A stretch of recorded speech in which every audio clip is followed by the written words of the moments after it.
Hello friends, my name is Lakshman Muralidhar Bilewal. Today we will discuss about OOPS in Java. So what is OOPS? OOPS is a object-oriented programming. It is a methodology or paradigm to design a program using classes and objects. It simply software development and maintenance by providing some concepts.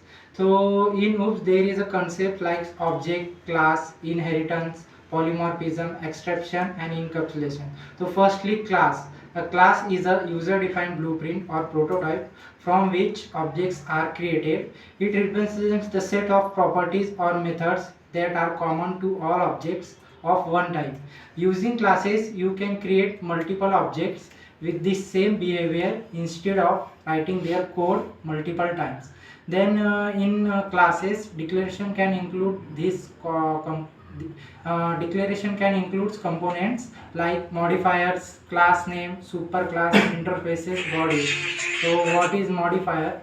A class can be public or have default access.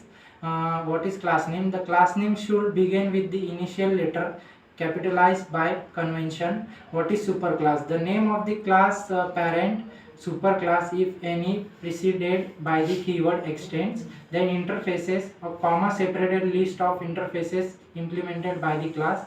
Then body, the class body is surrounded by braces. Then object is a basic unit of object oriented programming that represents real life entities.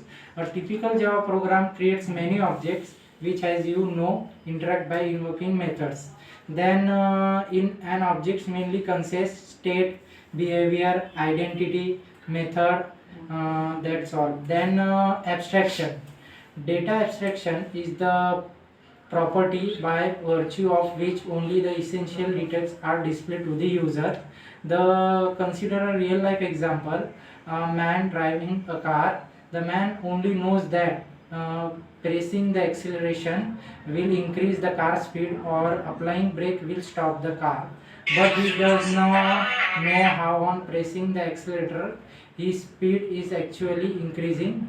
Then encapsulation, it is defined as the wrapping up of data under a single unit.